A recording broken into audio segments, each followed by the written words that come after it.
Hey man, you alright? No, mate, how's it going? Yeah, not too bad. Good, long time. Well, I was listening to our episode again the other day. It's five years ago, which is a bit Is mad. that how long it was? God, yeah, it Yeah, was. Yeah, it was lockdown, right? Like, yeah, yeah, yeah. yeah, yeah. I think Just the start of it. yeah, you'd only recently started doing the podcast at that point, right? Yeah, you're like my fourth or fifth episode, I think. Yeah, Right, yeah, because I think you did. You do Black Wire like for one of the first ones, and then yeah, yeah, I vaguely remember like leaving a comment on that or something, and then you got in touch. Yeah. yeah. Because you came on. You told us that story about the view, Oh God, man, yeah. and Well, then the next episode, I spoke to Kyle. Weirdly enough. was that literally the next one as well? Yeah, I think so. Yeah. Yeah, because when I remember listening to that and like it kind of I don't know, like it really made me feel like shit. Like Oh, sorry. not your fault at all. Like it's sort of my fault for telling the story really, but it was kind of like, oh yeah, this stuff is still kind of he still seemed really pissed off about it. So I know to what you me mean. to me it was like a funny little story, but like he seemed to like genuinely really be still annoyed about it, and it kind of like it made me think I have to be a bit more careful if I ever do anything like that in the future. Yeah, I know what you mean. Actually, yeah, it did kind of like. I think from what I remember, I've not listened to it recently, but he went on a bit of a rant about people not being cool with sharing dressing rooms or something. I don't know. Yeah, yeah. I mean, yeah, we don't need to rehash it, but like it was like I don't know. It was just I guess yeah. I didn't see it quite the way he did, and that's totally fine. But it was a bit I guess because it was still during that lockdown time as well. Everyone's fucking emotions are like dialed up to 11. Like the idea of like pissing someone off just like kind of really got to me at the time. All But right. yeah, again, nothing to do with you. Just this fucking situation as it was. Yeah, yeah. No, fair enough. It sounds like it's promoter to blame anyway. Um, but yeah, cheers for jumping on and Oh no worries, man. yeah, picking your. I knew you'd have I thought you'd have a bit of an eclectic list, so I thought you could Yeah, mix it well, I up a wasn't. bit. Yeah, I wasn't sure if it was like too obscure or anything, but I didn't. It doesn't seem that obscure to me. But I guess no one's list ever does. It wasn't deliberately obscure anyway. But Yeah, yeah. It's the same with Ryan Jarman, I think. I listened to his actually like a few weeks ago. It's funny actually because I've been listening to a few of these over the last like month or two, All and right. and I was thinking, oh, it'd be quite nice to do, and if I ever got asked to do it, and then you asked me a few weeks later, so I already had like most of my list sort of ready Oh, because nice one. Yeah, I've yeah. been thinking about it. Yes. Yeah, I mean, I was thinking someone asked me like, what would it'd be good to hear my version. I was like, my version would be rubbish. My version would be like so basic. That'd be fine though, right? Like, I mean, the good thing about it is it's more about it sort of tells a story about that person's experience of those years, I guess, which is what's quite nice about the format. Yeah, you just got to be like true to your experience, I guess. Yeah. Because we had Stewie on from the Paddingtons last time, and he picked Mr. Brightside, and he was like, I was really, I think he was very like undecided about whether to choose or not. He was like, fine, Mm. just, but he's like, oh, if I'm being honest about my experience, it was like a big song for him at the time, Yeah. even though like it's become something else now. Yeah, yeah, well, yeah. I mean, yeah, it's become this ridiculous thing now, isn't it? But yeah, it's Yeah. Yeah. Anyway, let's crack into yours, mate. oh no worries, Um, man. First one at the drive-in. Interesting choice, I think. Tom Greatorex from Blackwire chose at the drive-in, and he said they could have or should have been as big as the Strokes. What's your take on that?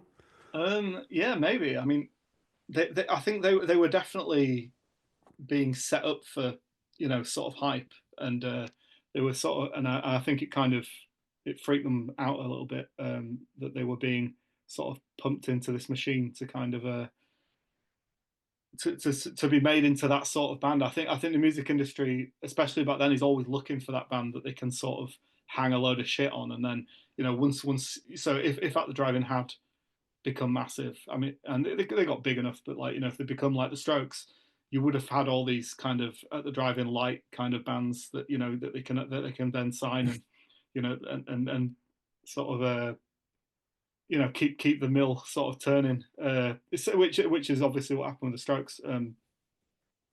But the thing I remember about the drive-in was when I first got into them or when I first heard them, it was for some reason I don't know why, but you could I managed to find this video of them online. Like it was very hard to get videos of anything online back then, like in the year 2000. But there was a video of them playing like it's an Australian festival. You can find it on YouTube now. I can't remember what it's called, but and it was like nothing I'd ever seen in my life. Like just they were barely playing the song. Like um, Omar's just going absolutely crazy. Like just sometimes he's playing his guitar, sometimes he isn't. When he is playing his guitar, it just sounds like these odd noises half the time. Then he throws it behind his neck and claps for a bit, and then he freaking dives around. Cedric's going absolutely crazy, and obviously stuff like that has existed for a long time. People like Iggy Pop and MC5 and things like that. But that was the first time I'd seen it as a sort of 18-year-old, because videos of bands weren't as common back then. It was difficult to see that kind of thing. So I just never seen anything even vaguely as intense as that before. And this song especially, like as the opener to the Relationship of Command album, it just kind of starts intense and gets more and more and more intense. And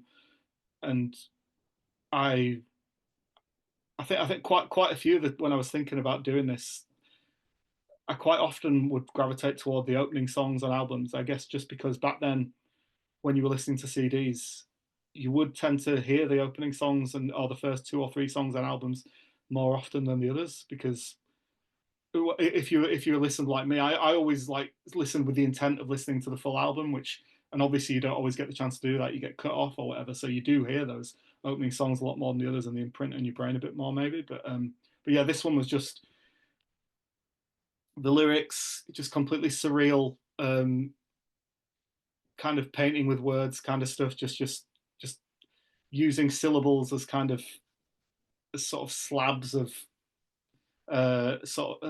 emotion that kind of like cut into the song. Like it was like nothing else I'd really heard at the time. Yeah, yeah.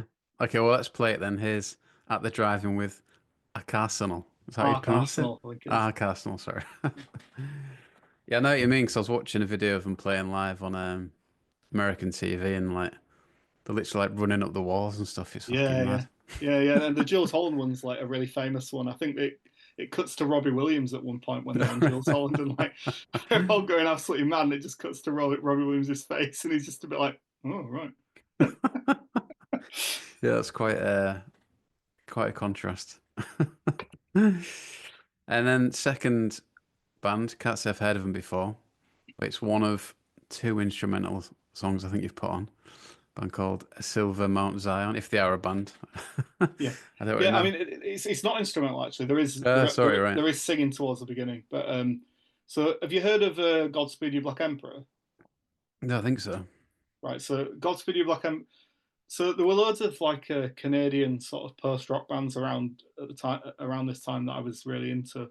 There was this label called Constellation Records. I don't know exactly where in Canada, um, but a Silverman, sorry, Godspeed You Black Emperor with the sort of the big band. There were like 15 of them or whatever, and they played kind of big orchestral arrangements, sort of filmic kind of soundtracky type stuff. And the Silver Mount Zion were an offshoot of that, and there were only like four or five of them. And they played a more kind of stripped down version of the same thing. The main reason I chose this because I was thinking I had to put something Canadian in there because all that stuff like Broken Social Scene was one that I considered having in here. And then obviously Arcade Fire later on, which I liked but not as much. But then I think a lot of it came from this same sort of locus, this same sort of beginning. And I remember at the time the Canadian government was putting money in to like help bands, like so they'd give them money to help record albums and stuff like that. I don't know if they're still doing that, but similar to how like the French and Belgian and Dutch governments will give bands grants to kind of because it spreads awareness of the country, or it promotes the country abroad, etc.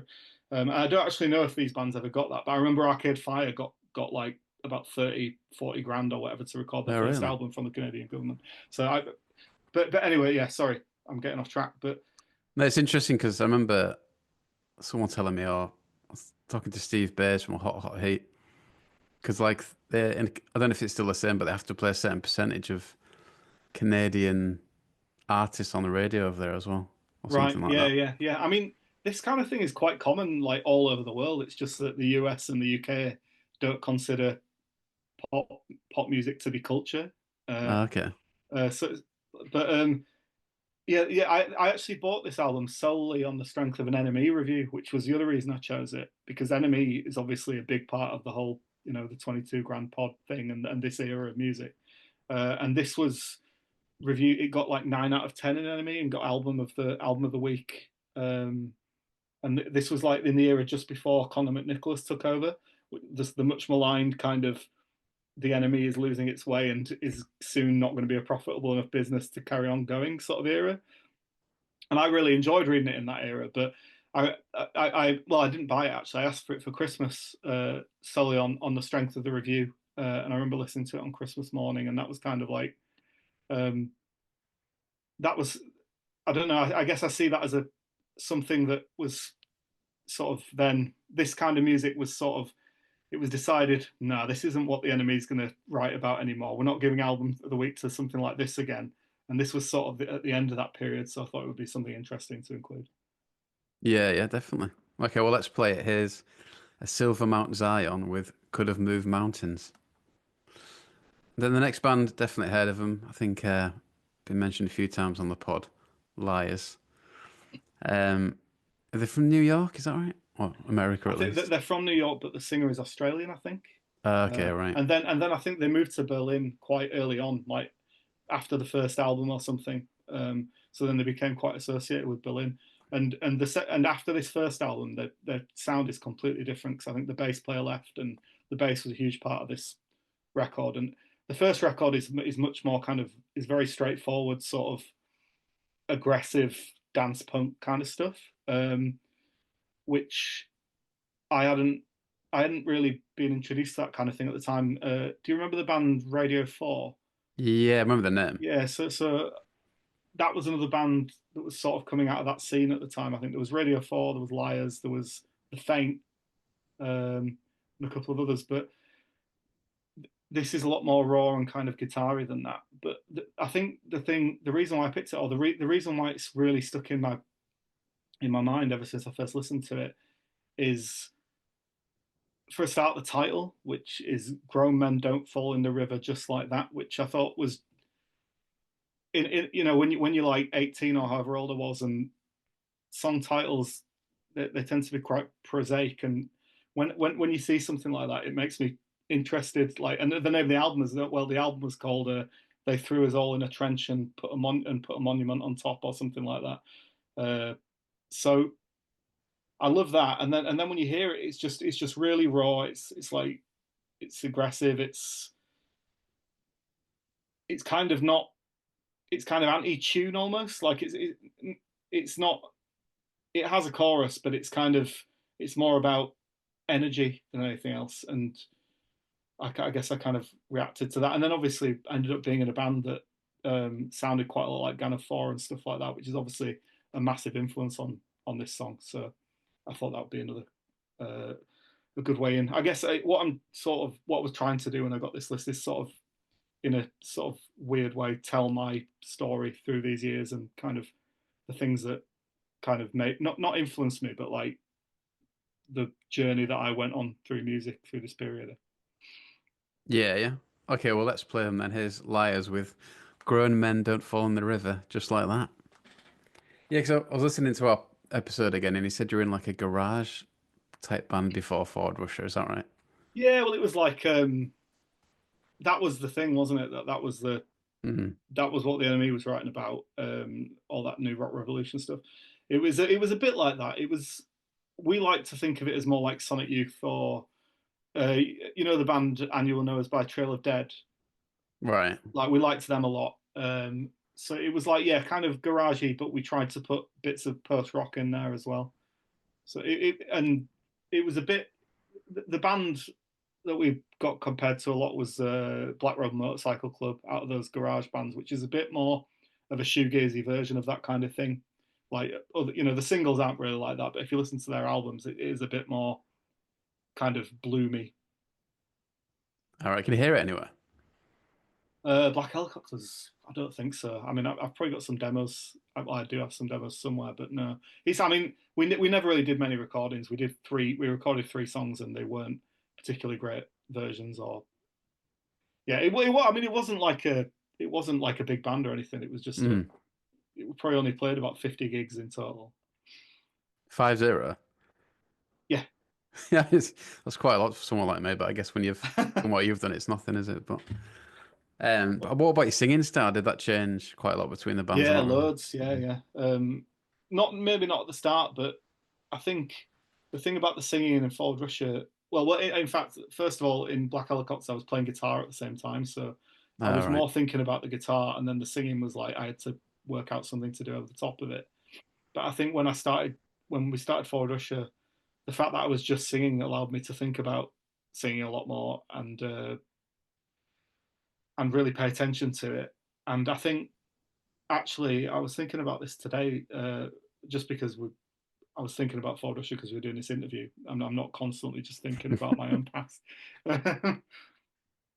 But I think my singing style is one of the few things in my life that has been genuinely just well, it was genuinely developed through just doing something over and over again and kind of iterating on and improving and well, some might say improving, some might not. Just just a kind of a very slow process, like to come at something that is genuinely what now. If I sing, even if I go up and do karaoke, it sounds a bit like that sort of Forward Russia singing, just because that's now how I've taught myself to sing. But it's quite nice. Like it's quite nice to have something like that that you've sort of iterated over time, and you can always point and say, "Oh, I did that through a year or so of just like trying stuff." No, that's interesting. Yeah, and can you enjoy it more, like when you're not playing an instrument as well, type thing? Yeah, sometimes, yeah, yeah. I mean, there's definitely an element of you don't have to worry about like fucking up the parts in the same way, so you can kind of. But I always replace that with a sort of like a compulsion. Like I felt like a real duty that I had to be completely knackered all the time.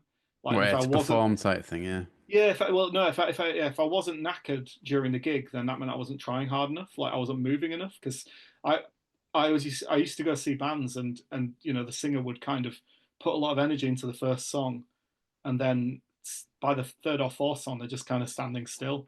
And my thing was always I didn't ever want to do that. Like I wanted to try and be constantly exhausted at all times, which is not really that's not good stagecraft really. That's not like it just means you're out of breath all the time. But I think there is something to it, especially when you're young. Like I think it was worthwhile giving it a go. No, definitely, yeah. I know what you mean, for sure. Must be a totally different dynamic to being behind a guitar as well. Yeah, definitely. I mean, I've never like. I mean, yeah, I guess I played in Black Helicopters a bit guitar, but I've never played, guitar in front of a massive crowd that is really bothered about what I'm doing. Like it's a bit different once people are coming to see you. Like if you mess up, then shit. Yeah, yeah. And then, like you mentioned, NME, and I realized we didn't really talk much about them before. But like, what was your relationship like with them? Mm, sort of like arm's length, really, but there were writers there who definitely liked us, I think. But the impression I always got was that they were kind of having to the writers who liked us were having to sort of sneak us in a little bit um, ahead of other things that maybe the sort of the senior editorial would have preferred them to be writing about. I don't know if that's true or not. Um, James Jam, who died recently, was a lovely bloke, and we knew him a little bit. Well, Katie knew him a lot better than me, uh, and he liked us quite a lot, I think. And there were a couple of other Tim Jones, I think, quite liked us. But I was never quite sure about stuff like that. But interestingly, I found I was looking for something else, and I found this scrapbook that my wife made of all the Ford Russia stuff the other day, and I stayed up like an extra hour reading through it all. And there's loads of NME stuff in it. And at the time, I remember people always talking about how it's kind of like smash hits. It's like a kids magazine. Um, And at the time, I was very dismissive. Well, not very dismissive, but I was kind of like, oh yeah, yeah, it is a bit like that, but I like it. I was obsessed with the idea of being in it. I was really excited every time we got in it. But then, like reading some of the articles now, I mean, it really was like smash hits. It was like, it was meant for kids, and that's totally fine. That's not a criticism necessarily, because I think that was quite explicitly what Conor McNicholas was trying to do, wasn't it? Like appeal to kids because they were going to buy it. Um, Yeah, I know what you mean with like the little like quips on the captions and stuff. yeah, yeah, and like Yeah. when they and the little vox pops of people, like who was your favorite band and the quotes that they choose and stuff. It's kind of like, oh wow, this is the kind of stuff that when I see 18-year-olds talking on social media now and thinking, what the fuck are these kids on about? Like this is yeah, it's the same kind of thing.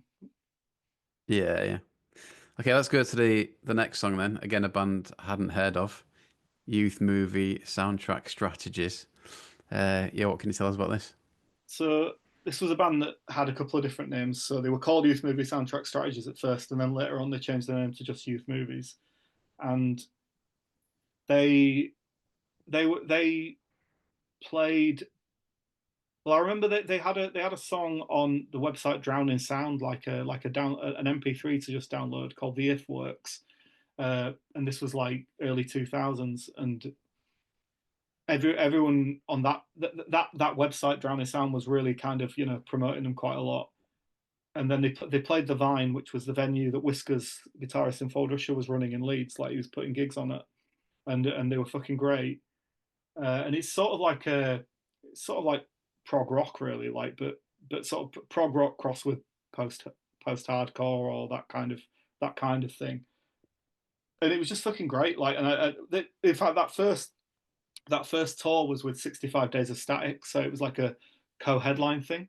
And I think 65 Days of Static went on before Youth Movies that night, and obviously 65 Days of Static went on to be pretty big in the sort of in that kind of world, and Youth Movies did okay as well.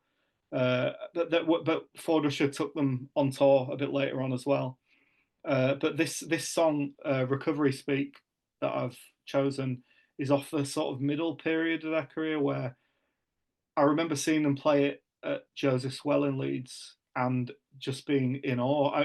I think this whole era of the noughties was the kind of the period when people started saying the word epic to describe almost anything. Like it didn't really matter what it was, but this song really is epic in that it's it has it has it has breadth and it has depth and it goes through a lot of different movements and parts. And we were just sort of like we were just massive fans of the band. Like everyone in Ford Russia, like before Ford Russia started, Rob and Whiskers went like followed them around on tour a little bit and stuff. This was like I think a lot of Ford Russia stuff was early Ford Russia stuff was our really shit sort of ham-fisted attempts to do something like this. But those guys were all a lot better at their instruments and at writing music than we were. So our version ended up being a bit more cartoonish, which turned into what Ford Russia was. Yeah, yeah. Okay, yes, well let's play it then. Here's youth movie sound start that again. Youth movie oh my God. Youth movie soundtrack strategies recovery speak. Well, that's why they changed the name.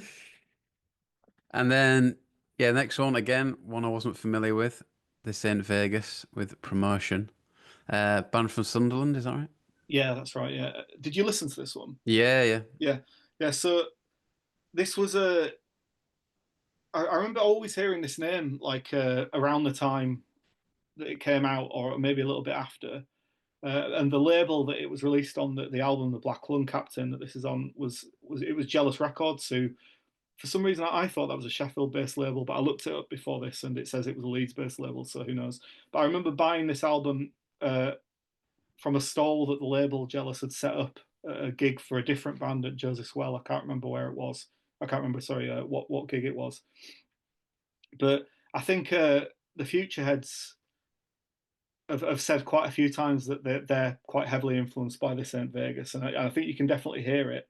But it's a much harder kind of punkier version, and to me, this is like this is the most perfect song on the list. It's about 2 minutes long. It's got it's got lots of different sort of timbres in it, even though it is basically, a shouty rock song.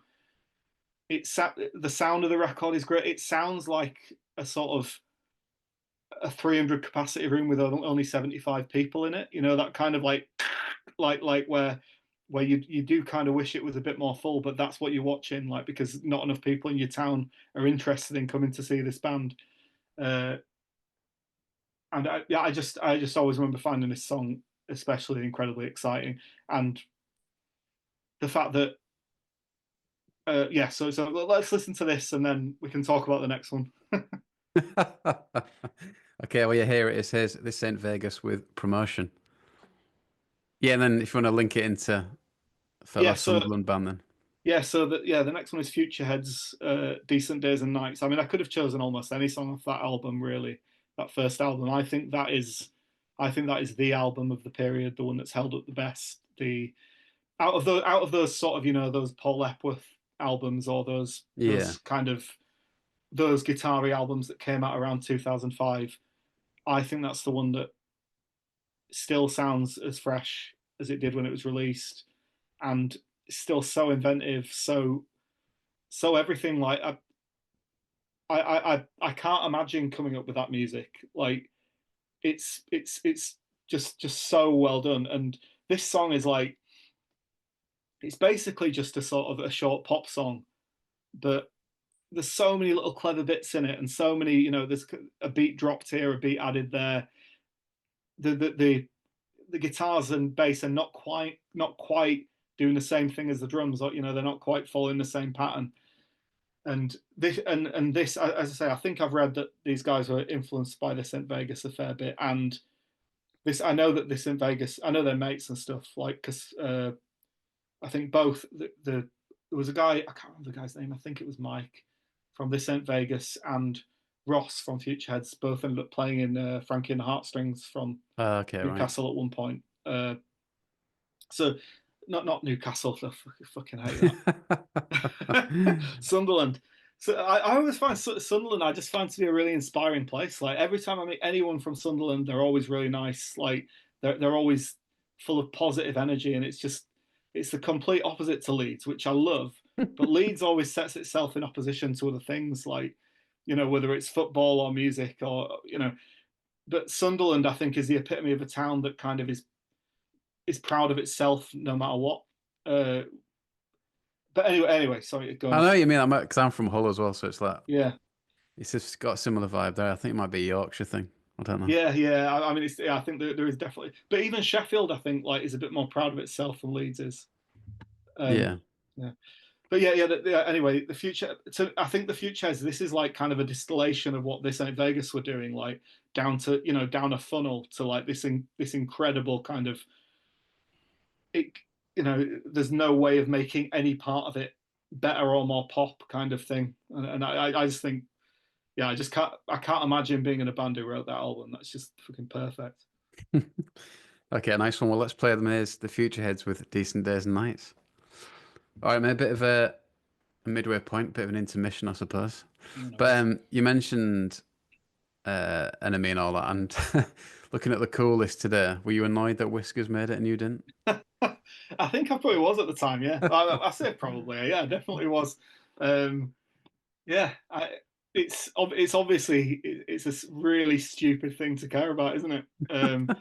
It's I one of those think, things that people probably, well, it sounds like they didn't want to care about it, but they did type thing, yeah. yeah, definitely. And he got a load of shit for it as well. Like I think that the week after he was in it, they printed a letter that someone from Leeds had written, like, really slagging him off. All And right. it's like, that yeah. And it was just some. I think we worked out who it was. It was just someone who was really kind of bitter about the idea of their own music kind of not getting Yeah, the same yeah. kind of attention. But I think, yeah, I mean, I struggled with it a bit, just because the whole thing with all that stuff, like, whenever Ford Rusher did an interview, it would all be about Dance to the Radio and the label and all this stuff that, to me, had nothing to do with the band. Um, and obviously now I can see, looking back on it, with adult eyes, that that's just something journalists have to do to make articles more interesting and to give people something to, give them an in. Like this is a unique thing about the band that they have their own label, Yeah. etc., etc. But I always had a bit of a chip on my shoulder about the fact that we were talking so much about this thing that was not the band as far as I was concerned.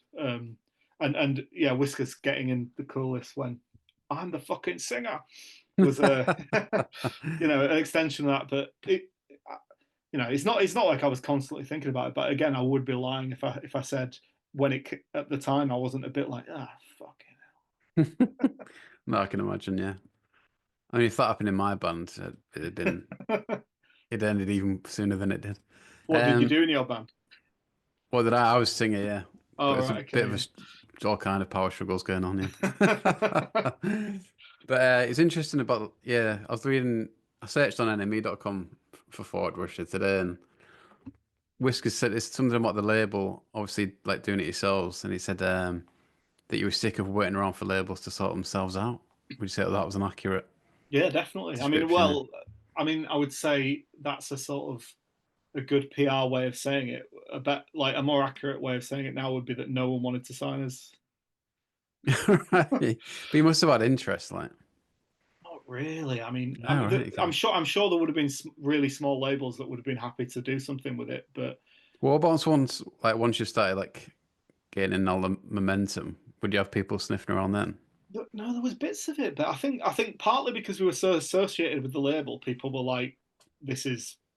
That's what I they guess do. well, this is part of the selling point of the band or whatever. So Right, if right. we sign it, then if we sign them, then that's gone.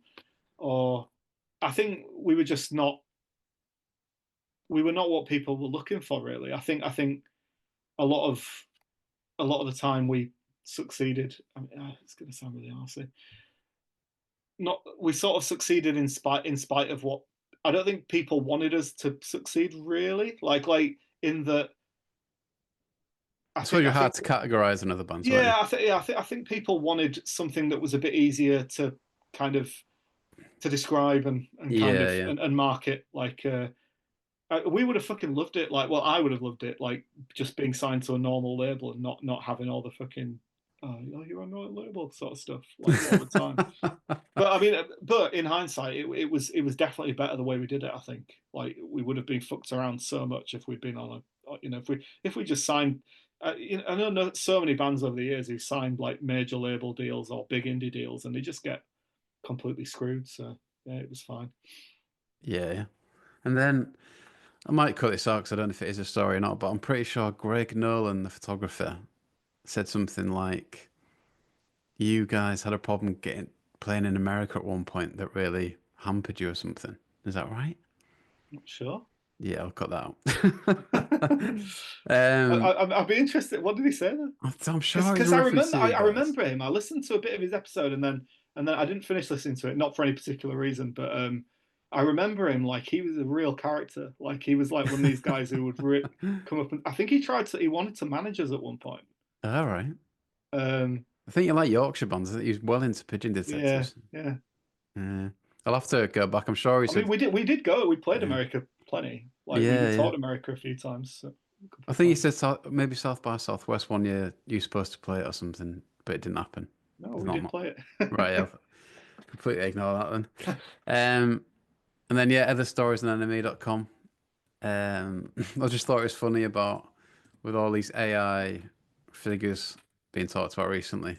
There's something about you bringing out your own knitted dolls. Oh yeah, that was someone that was a fan like who made them. Like they Oh, were right. It said that that Katie made them. maybe it was Katie. Yeah. Or maybe I mean Katie. It sounds like the kind of thing that Katie would do. Like I remember the dolls, and it's pretty bad if I've attributed it to some nameless fan when it was actually Katie who did it. But I mean she's always been great at stuff like that, so it wouldn't surprise me at all if it was her. Yeah, yeah. Sounds like they were. It says one was currently going for 46 quid. So, Right. I feel really bad about stuff like that because I used to be really scathing about all Katie's kind of little extracurricular crafty things, but well, not actually scathing, but like kind of dismissive in that sort of man in his early 20s way of something that's actually really nice and interesting. And yeah, so yeah, I feel bad about that. But she was always really good at stuff like that, and really, she did like the cover of the first album, Oh, with right. the stamp and stuff. That's Katie who did that. So she's always been really. I mean, in fact, I think she's a graphic designer now, or she works in that area or something. Nice. Yeah, I wanted to ask about the producer on that album as well, because I don't think we talked about that. Like, how was that just someone you knew type thing? No, no, it's a guy called Paul Tipler who did. He did the first Idlewild album. He did It's His Matchbox Beeline Disaster. Right, right. Um, he did some Stereo Lab stuff. Yeah, so he was like a proper producer. Yeah, but we did it in Leeds at a place called Soundworks, which is not there anymore.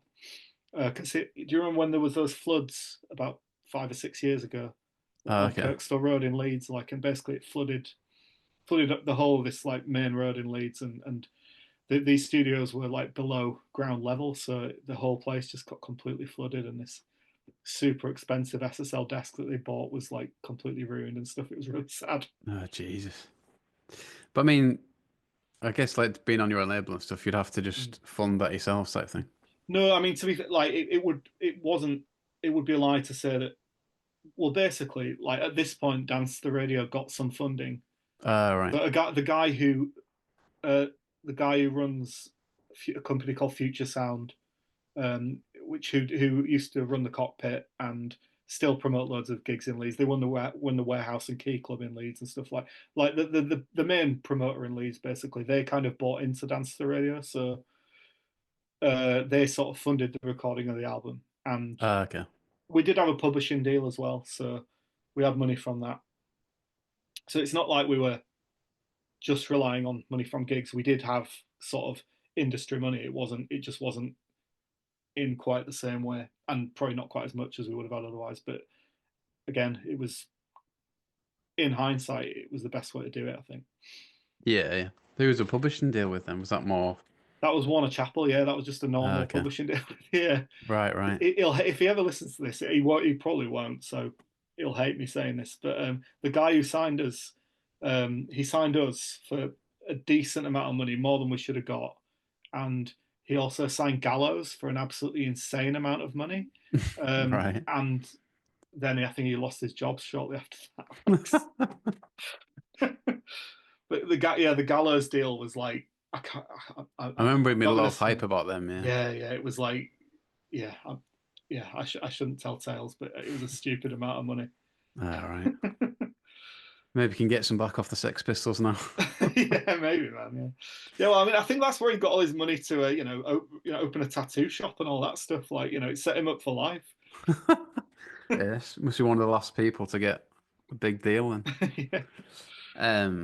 But it's interesting, like talking to the Paddingtons, like people were asking them, are they going to re-release their first album as like a only anniversary? And like, well, we can't because they don't own it. Is that different Mm. for you guys or not? Yeah. Well, I think, I'm not sure about it, but basically, I think we can do something with it, but there are some minor things that we might have to work out. Okay. But because Whiskers sold his share in Dance to the Radio, so that element of it, basically, our whole relationship with Dance to the Radio is just quite complicated at this point. But yeah, I think we are hoping to do something for the 20th anniversary. Okay, cool. And then one last one from NME.com was when you played when you played with We Are Scientists. I think you did a couple of gigs with them, and it said that you all got on stage with them for the last song, and it said earlier that night Murray dedicated It's a Hit to the Leeds outfit, and during the song, singer Tom Woodhead strapped on some huge boxing gloves for a spot of fisticuffs, Yeah, with so no more detail. yeah. Well, so the video for that song is them having a boxing match. Okay, right. And we did a full tour with them, and this was the last night of the tour, I think. Um, and it was me and our sound engineer had a mock boxing match on stage. With Right. I think maybe Rob and Katie were kind of being like referees.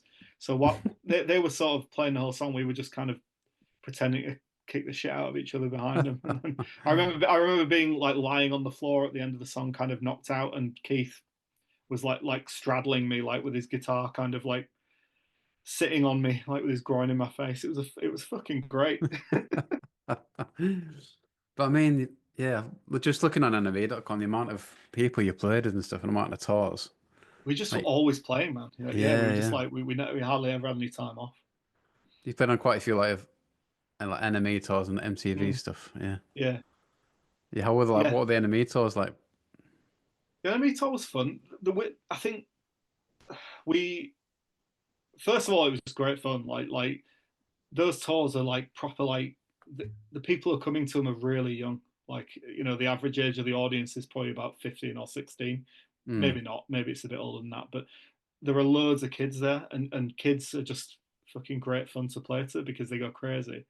Um, and all the gigs were sold out, so it was like, and that was around the time our album got released as well. So it was kind of like that was almost our album release tour at the same, as well as. But there were also lots of odd things about it. So for a start, the Automatic were on that tour, and at the start of the tour, Monster hadn't come out yet. But Monster came out somewhere in the middle of that tour, and that just sort of changed the dynamic in a quite strange way. Like, obviously that there were certain people who were like, I want to hear this fucking Monster song. Like there were lots of funny things about it. Like for example, as far as I'm aware, this is the only time they've done this. Like the middle two positions on the tour were kind of rotating between us and the Automatic. So one night we'd be second on the bill. One night we'd be third, and we kind of swap around every night after night. And I think that was basically us saying, "What the fuck? You're not putting us below this band who's never put a record out and doesn't have any fans yet."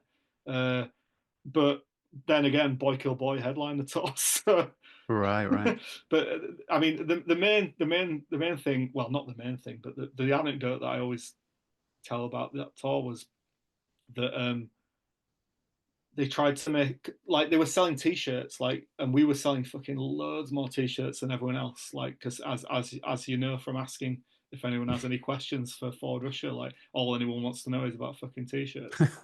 uh, but we were selling a lot of t-shirts, but we were also selling our t-shirts for like £10, and all the other bands well, not all, I don't know if it was all, but like Boy Kill Boy and and I think all the other bands were basically selling the t-shirts 15 quid. We were selling ours for 10, as we sold ours for 10 on every gig we ever did. That was just what we did. And they were trying to get us to price match. They were kind of putting a lot of pressure on us to price match, and we were like, no, it's not Boy Kill Boy's tour, it's an NME tour. Yeah. Like and then they come with it. They come with the line, "Oh no, but they're selling these official tour T-shirts. The kind of like NME tour with the dates on the back and like all the bands on, and they cost 15 quid, so you have to price match to them, which is it's obviously complete bullshit. It's Boy Kill Boy's management kind of leaning on the whole thing, like trying to try. It's just all this complete fucking bullshit that you don't have to deal with on proper tours, like where you can just speak to someone and be normal. But that's the weird thing about going on those tours is that you kind of feel like you're close to touching the ghouls, like the kind of the parasites that really kind of make money off the music industry. You get a bit closer to that, but in general, it was really fun. Like all the people in the bands were really nice. Yeah, yeah.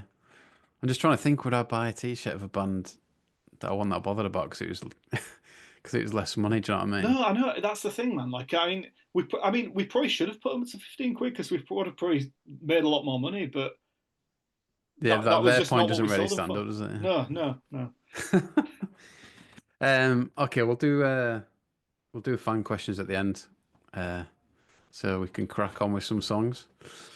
But yeah, next one, you definitely mentioned this band in our first chat. They're from Leeds. This at Yeah, all? yeah, Yeah. yeah. Well, I know actually Bradford, but Oh, okay, right. they were sort of a surrogate Leeds band, I guess. Like they were playing in the Leeds scene.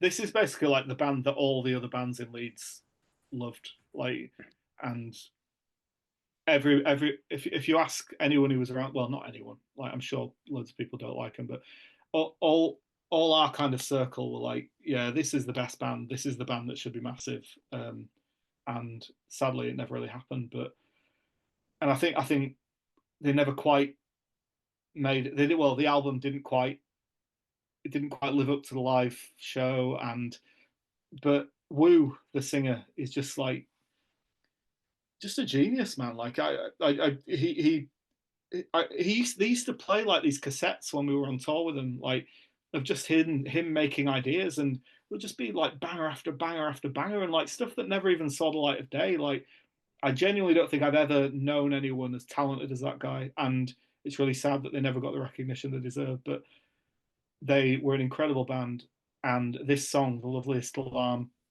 I think has the best riff of the entire noughties, which comes about halfway through the song. And so listen out for that riff, and also listen out for the drumming towards the end, because the drumming, Steve, the drummer, he does this thing on the snare where it sounds like he's adding reverb to the snare just by how he plays it, just by how he kind of does the rolls on the snare. Like incredibly talented guys and a fucking incredible band that should have had a lot more recognition. Okay, so let's play them. Here's this Atala with The Loveliest Alarm. And then I think the next song is probably my favourite that he sent across by Fields. Never heard of them before. But yeah, I thought it was pretty great. What can you That's tell us about amazing, this? right? Yeah. Yeah, it's Yeah, great. I really enjoyed it. you listen to the full version, yeah, because I think the video is like a sort of truncated Yeah. single edit. Let's have a look on Spotify. If it's on Spotify, it'll be the full version. It's just like Yeah, the yeah. yeah. If you go on YouTube, it's like a sort of shortened 3 minute version. It's not as good. Okay, right. Yeah. So this was you were talking about NME and MTV tours. This band Fields was on the MTV tour that we did. They were opening, so it was like Wolf Mother were headlining. We were main support. The Maccabees were on before us, and Fields were opening. And they always ended with this song for the Fields, and everyone would always make sure they watched it because it was just like fucking hell, like every night, just this wall of sound, just like kind of coming at you, singing the same line, "You're not the only one," over and over again. And this was kind of at a time when what I have always called like chip shop rock was still quite a big thing, like people singing about for chip shops and discos and things like that. And this was like as far away as I could imagine from that. This was sounded. I have no idea what it's about, but it sounds like they're singing about peasants in a Russian field, or in like in France or something, like who kind of want to break from their bonds or something. And it was just, it took you to another place, and they're an incredible band and interesting. I think the guitarist was going out with Kelly Osbourne at the time. All right. That was a weird little factoid about them. But yeah, they split up like shortly after the first album. I think this was a prime example of a band that signed to a major label, got a load of money pumped into them, didn't have anywhere near the amount of success that the major label wanted. I think it was Atlantic, and then immediately dropped. So it would have been nice if they could have done a bit more. Yeah, yeah. Okay, well, let's play the song. Here's Fields with Song for the Fields. Did he ever go to the NME Awards? Just realised I didn't ask you that. No, no, the one of the most pathetic things I've ever done in my life was going to the pub NME event next door to the NME Awards. Like, so they had the main NME Awards in, like, I think like the Astoria or somewhere like that. I can't remember where it was. But then next door they had a bar where people who weren't considered important enough to be invited to the actual NME Awards could go and kind of pretend they were there. Is that where the others were That's what playing it or something? might have been. Yeah. I don't think there were any bands playing the year I was there. Right, The okay. thing I remember like feeling really really sad about was that the year I went, which was even made me feel even worse than I felt for this guy, was that the drummer for Klaxons was in this pub bit, because obviously he wasn't technically part of the band. He was like a session guy, so he wasn't allowed to go to the main thing, but the rest of the Klaxons were. Dear. But yeah, that was I That's really interesting. remember. I've never heard anyone else talk about that. It's interesting. Yeah. Yeah, I don't know if many other people went to, but other people probably had a bit more self-respect. But I remember going afterwards, going back to the I think it's called the Key West, that hotel, that music industry Yeah. hotel that people always go to, where drinks, even then, drinks cost about £7 or £8 a pint, like that kind of prices. And I remember bumping into Gary from the Cribs, and Oh yeah.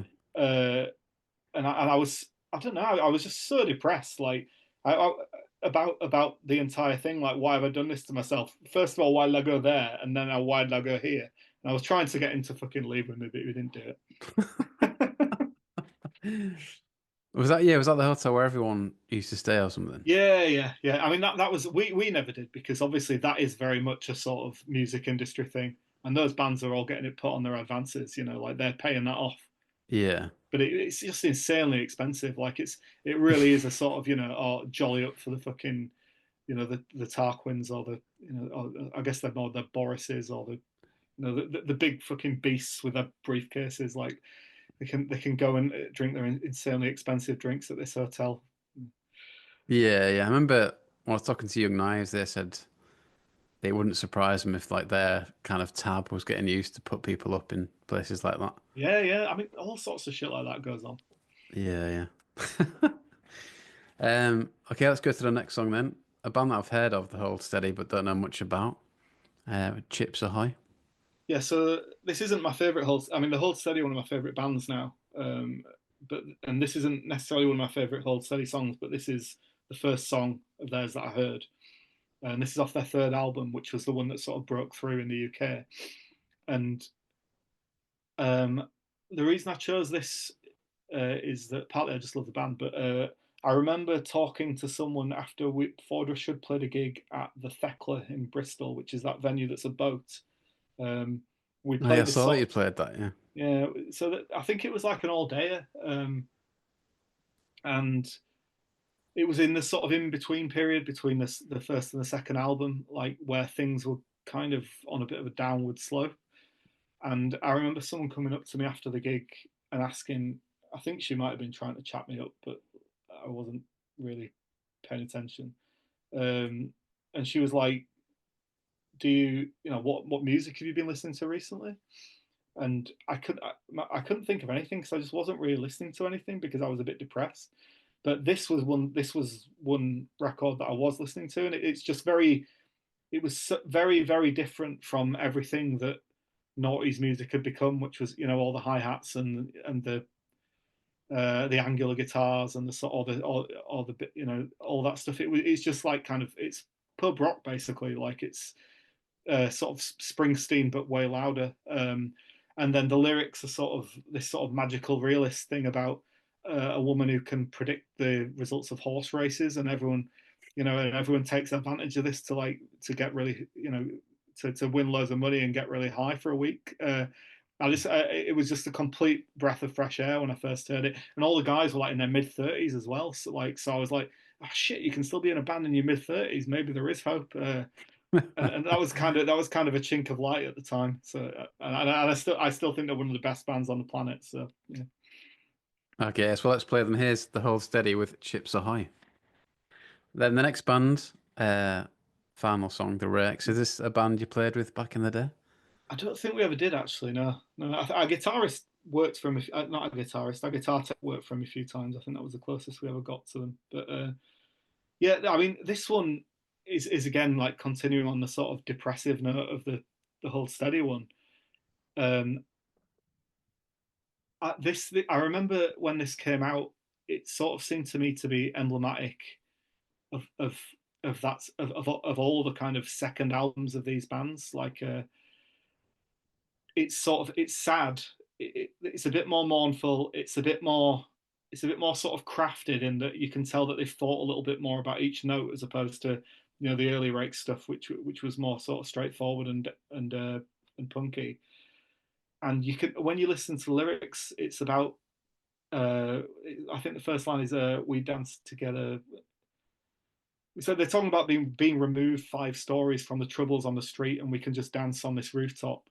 And it just struck me as always has always struck me as a song that could only ever have been written by a band that's on their second album, because every band that's toured loads feels this way. You just want to be on your own. You just want to kind of have a bit of personal space. And it always seemed very sad and kind of like it was about that. And I also think it might be the only song that I ever bought on iTunes. I never used to buy much on iTunes. I would download stuff illegally, but only singles, and I would always buy albums. And I didn't have that much interest in buying this album, but I liked the song, so I did. But I bought it for 79p. Um, but yeah, to me, this one is just all. I doubt there's anyone else who like thinks of. Well, I'm sure there are people who think about this song. That's quite disrespectful, but I think about this song a lot more than almost anyone else. I think it just really reminds me of that time and kind of how things not that being in a band wasn't fucking amazing and great, but like it really has that feeling of it's just not quite worked out the way you hoped, has it? Yeah, I can imagine the reality of things is always going to be a bit different. Yeah. Yeah, and just that sort of like you get sort of self-obsessed inward, and I think that song is clearly coming from that place. Maybe I'm wrong. I would love to know from them, but yeah. Yeah, well, hopefully Matt's going to come on to do a radio show soon, so I can Is ask Matt him the that. singer? No, he's the guitarist, but I think he wrote a lot of the songs. All right. I would really be interested to hear like what the story behind the song is because I've just always I've always felt that about it. So I'd be interested to know if I'm right. Yeah, yeah. Yes. All right, well, let's play them. Here's the Rakes with We Dance Together. Okay, nice one, Tom. Let's try and crack through the questions that we got.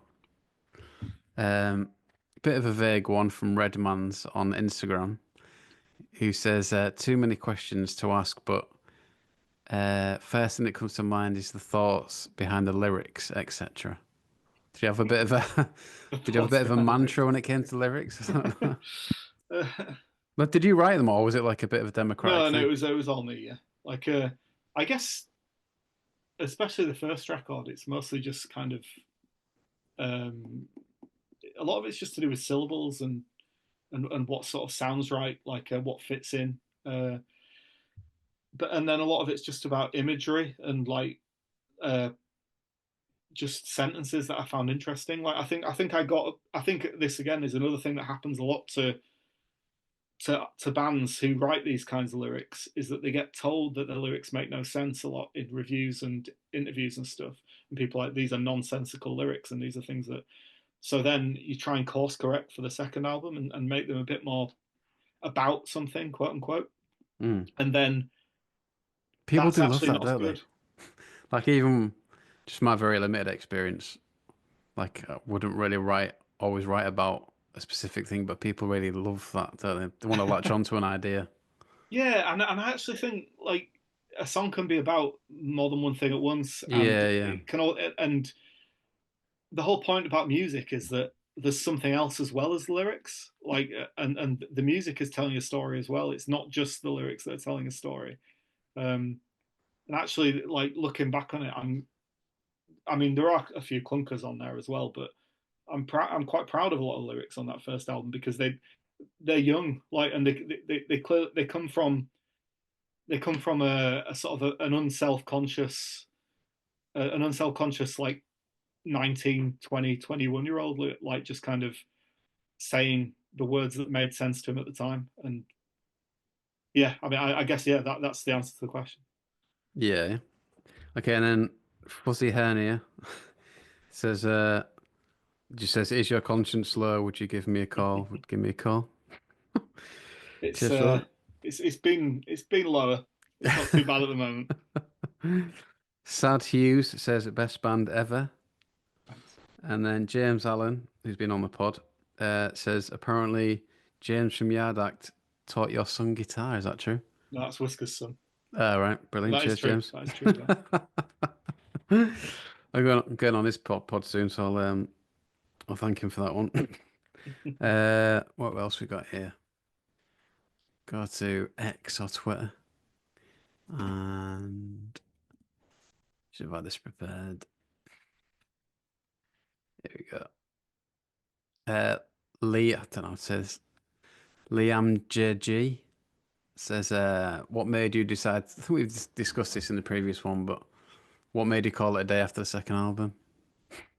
yeah, I think we were exhausted, and I was been thinking about this recently actually, like, because I've really got into the fall recently. Like, it took me almost all my life, but and obviously they've got about 25 albums, probably more, and it did make me think, what would it be like if Ford Russia had made that many records, and made me wish a bit that we had carried on a bit longer just to see what we would have done, but we just didn't have the energy for it at the time. Yeah, fair play. Yeah. And then they ask, what's it again? Bloody hell. Personal highlight of the time in the band. I think last time you said it was just like just moments you spent together in the band type thing, like random memories.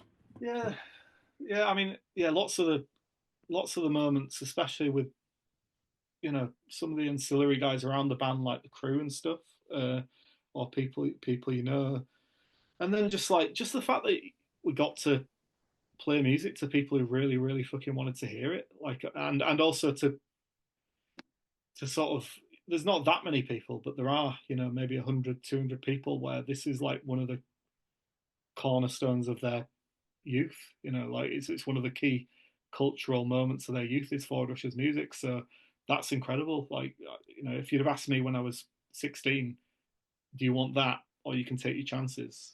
I probably would have still taken my chances because I was an arrogant little fucker, but I would have been all right with the other one. Yeah, yeah. I think my mate's got a tattoo of the logo. Oh yeah, where? I don't know. I asked him to send me it today, but yeah, I think he's too. Don't know. Been a bit There are a few. self-conscious There are a about few it. out there. Like, I've met a few. I've met a guy with one on his wrist. I met a girl who had, say girl, a woman with one on her ankle in the exact same place Katie has one, which I think she did because Katie has one there, and that was quite bizarre. Who came up with it? Was it Katie? No, it was Whiskers. We just had the. It was we had we'd already had the nonsensical thing of the Spanish punctuation around Ford Russia, and then we did this one gig, headline gig at the Faversham, and before that we weren't wearing the t-shirts or anything. We were just, dressed like tramps. Um, but at this one gig, Whiskers said, "Oh, it'd be good if we just put the exclamation marks on these giant A4, no, sorry, A1 posters or A0 posters all around the venue, like, just, and that's all. And we also wore the t-shirts, and it was meant to just be for that one gig, but everyone said, "Oh, it looks really good," so we kept doing it. But the venue made us take down most of the posters because they were like, "You can't cover up all our, our listings and stuff." That's it. I think someone else was asking about that, about where it became like a uniform, but is that where it came from type thing? Yeah, yeah. So up until that gig, so we probably played about 50, 60 gigs or something before we started wearing the t-shirts. Yeah, yeah. Okay. And then um same person on Twitter. What was the inspiration for Welcome Megatron? That was just that was another possible name for the band that we had a Right. big list. So we played a secret gig under that name, at least once, maybe more than once. Like, when you just have to put something down. But it was just a chapter of one of the things in the Transformers film. Yeah, yeah. Okay. And then they said, do you have any unreleased stuff? No, not really. I don't think so. Um, we had a few songs that we never quite finished for the second album, but we never recorded them, and they weren't really finished as songs either. So, uh, no, the well is dry. Although there are there are like various bits that we'd like to get back on streaming, like a lot of the B sides and uh, a load of the stuff from the first album. I think hopefully we're going to try and get on streaming at some point, and Don't Be a Doctor as well, which isn't on streaming, which is like the single we did between the first and the second album, which is on YouTube, but it's not on any streaming services. We're going to try and get that on as well, I think. Although we've been saying Okay. that for about 3 or 4 years, and it's basically up to Whiskers to do it. Right, right. I think the last time we spoke, you said you were done with making music. You still feel the same 5 years later? Yeah, I think so. I occasionally like think, oh, I'll write a song or I'll do a gig. Like, I nearly booked a gig last year just to kind of just to see what happened if I booked a gig and didn't have any music, and it would force me to come up with something. But That's it. Shit. but I didn't do it. So no, no. I think I need. I think I would need other collaborators to do music again. I don't think I'm really built for doing it on my own. Um, I'm all my creative energy is going into writing at the moment. I'm like writing novels, so Oh, right, wow. so that's what I'm concentrating on. That's it. So what have you released any or anything? No, no, no. Been plowing away for a long time, but it's yeah. You can go on forever with this stuff. Is it music related though, or not? Um, the one I'm writing at the moment is in the past I've really not touched that area, but then uh, I guess time has finally sort of opened that up again. So yeah, the one I'm writing at the moment is sort of about music in a way. That's it. Let's look forward to any of that coming out then. Is Yeah, it well, quite me too. Hopefully, if any literary agents or publishers are listening, please get in touch. yeah, you had one. I had one guy on the pod who'd written a novel about. Well, I think he based it in the noughties. Sorry, in the 90s instead. He was in the band in the 2000s, Right. but he said it was easy to do it in the 90s because I don't know, it was easy without the internet or something being so prevalent. Yeah, yeah. But I mean, the internet is like a huge problem for any kind of fiction or or films or anything. It's just like, I mean, it gets worse and worse with phones, right? Like, when people when you have a cell phone. I don't know why I said cell phone. That's just when people are talking about that kind of shit, they're always saying cell phone, but like the existence of a mobile phone just like ruins so many plots because you can just use your phone. yeah, yeah. How many words do you think you need for a novel then? Or is Well, there so a? an average sort of an average novel is about 80,000 words. Ah, okay. But I mean, obviously, it can be as long or as short as you want. Yeah, yeah. Okay, cool. Christian, I don't know why I said it like that. Christian Llewellyn says, any plans for a vinyl release of Life Processes? Not at the moment. I don't think enough people would want to buy it, to be honest. I don't have. We do have the rights to that one fully back. So if there was definitely demand for it, we probably would just do it. But you need a certain amount of demand, and there wasn't that much demand for that record at the time. So Fair play, yeah. And then Glitched Mastery says, any chance of a new album with a cheeky winky emoji? And then also, yeah, he mentions any t-shirts, any vinyl coming soon. yeah, again, like, well, definitely no new album. I think we are going to try and do something for the 20th anniversary of Give Me a Wall next year, but we don't really know what that's going to look like yet. Okay, So it's cool. kind of we we'll try and sort it out at some point.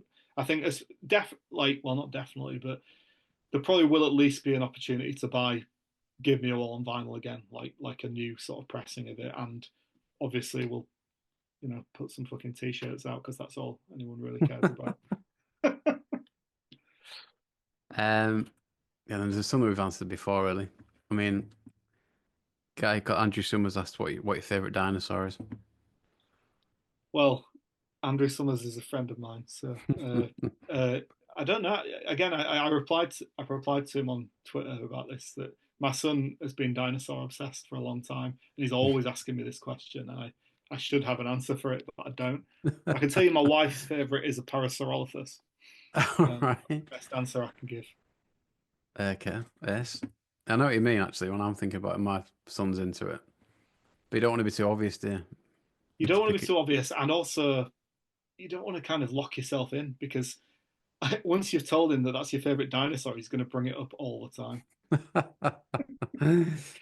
Yeah, I want to say Allosaurus, but I can't even think what that looks like off the top of my head. That's like a T Rex but smaller. Yeah. Blue Sky, Tommy. Hi, Tom. How do you respond to the allegations that you are Whale Ruddy? Oh, this is an in joke. This isn't worth All right. Yeah. dignifying with a I was response. hoping it wasn't going to be offensive, but No, it's not offensive, except to hippos. all right.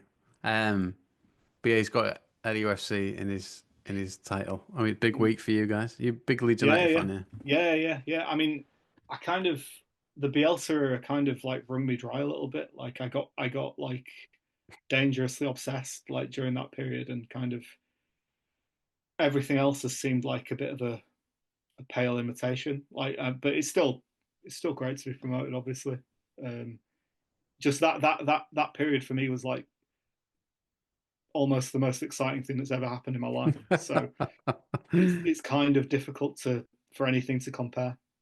which I know sounds a bit weird, but it really was. I know what you mean. He was like a bit iconic, wasn't Yeah, it's just I love him. he? That got a bit ruined by COVID, though, didn't it? Did he get promoted in Yeah, COVID yeah, last it was time? during COVID. Yeah, yeah. But I mean, it's a kind of double-edged sword that obviously it was ruined a bit, but equally it gave us something to hold on to a really shitty time. Like, Yeah, yeah. most people didn't have that. Like, whereas, I could look forward to watching Leeds every week and seeing us get promoted. So